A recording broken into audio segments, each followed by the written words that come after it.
You know, it is Halloween. Maybe for old time's sake.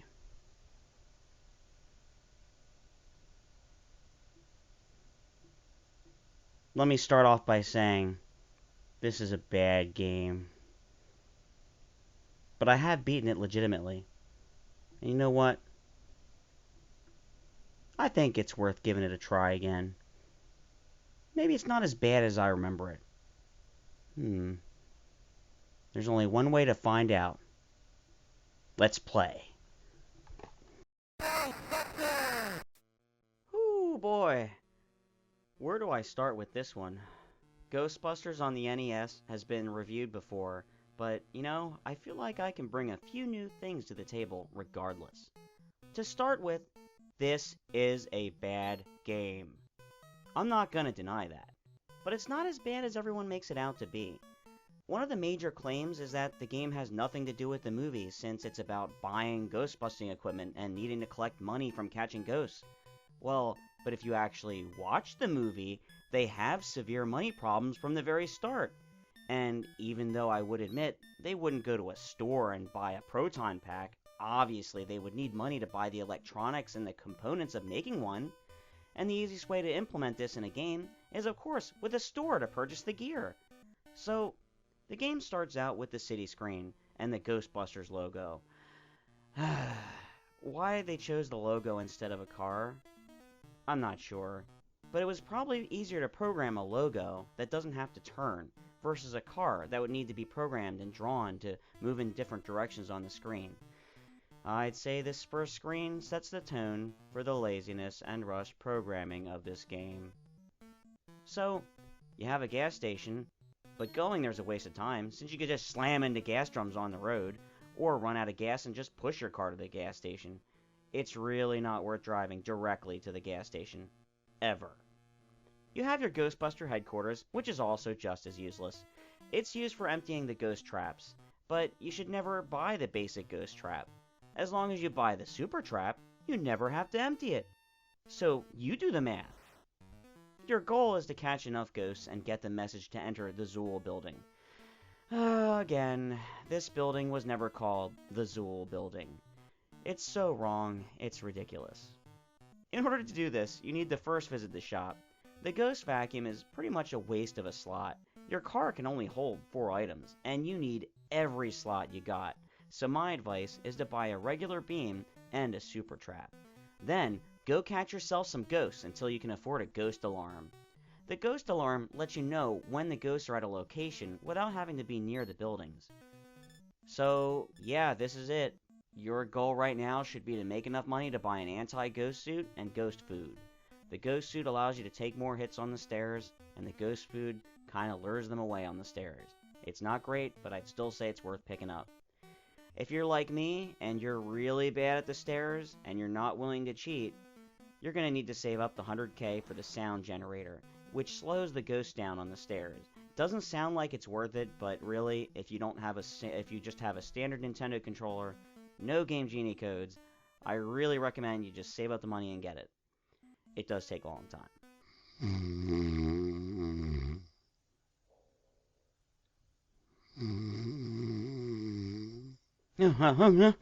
What? So, you make money, wait for the enter the Zool building message, then you get your stuff at the shop, and bam, the message is gone.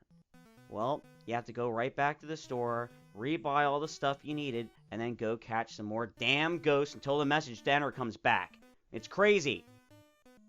This whole time, listening to the Ghostbusters theme over and over again, the only song in the whole game. It's not that it's bad, but it's non-stop.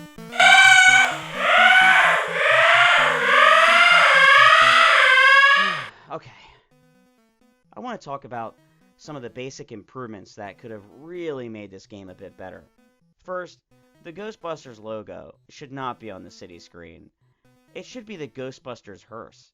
Secondly, on the driving scenes, the cars shouldn't be able to move all the way to the top of the screen when you accelerate. I want to mention a few things about this driving scene. Well, when you reach your destination, it always stops at the second yellow block after a fire hydrant, even it has to slowly drive up to it. Oh, It's just one of those strange things that you start to notice while losing your sanity playing the game. And sometimes the gas drums appear to the side, all the way over to the side of the road, where it's actually impossible to pick them up, even if you're as far over as possible. That's a downright programming fail. Also, going faster in the car causes you to most likely miss things, but you do get to your destination faster. But that's not the odd thing. You actually use less gas by driving faster. Try that out in real life and see how that works for you. I get why the car outruns a screen. They wanted to make the hardness increase as the benefit to reach the destination faster increases. But it's just not a good idea. It's not fun. And you know what? I don't like it.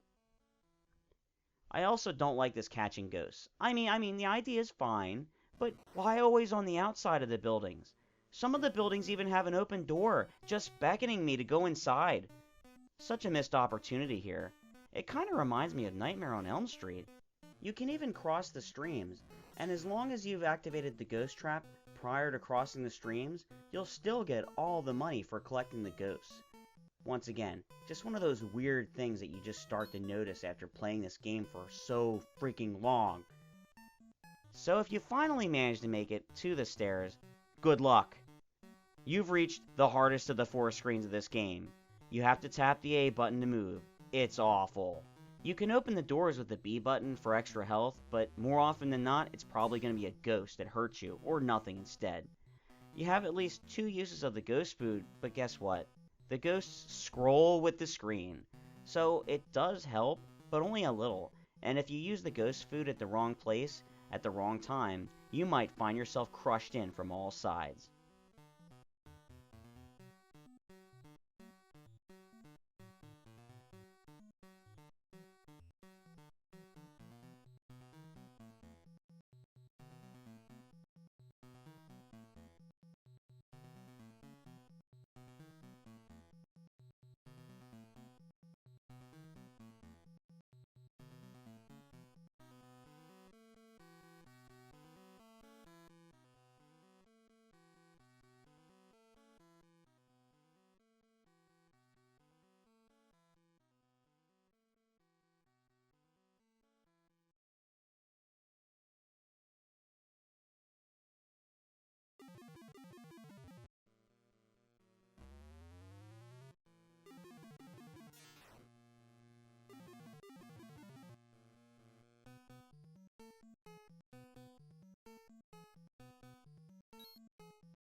God.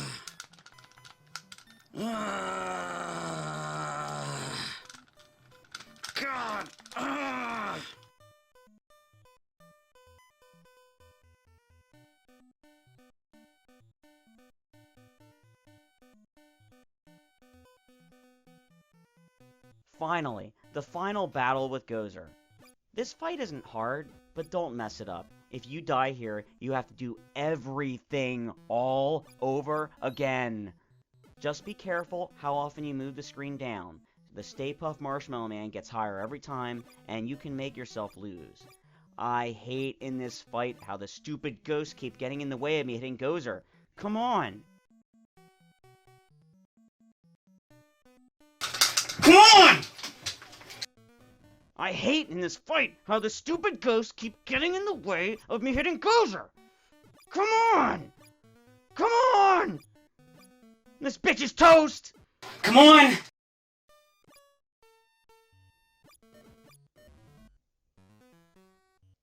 At the end, you're rewarded with one of the best endings ever. Congratulations!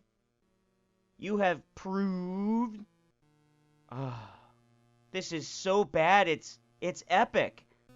Who's responsible for this? Who edited this game? Masatoshi Busy Kanimitsu. Well, there's the problem right here. The guy was too busy. What's with the names of these other guys? Fan? Alien? God? Void? Uh, I don't get it. And after all that, all this crap, for such a short game, wouldn't you think that there would be like some sort of a replay function? You know, start the game again with extra money or your gear? You know, something. Just something. Nope. It starts all over from the beginning, and so does the music. I've had enough.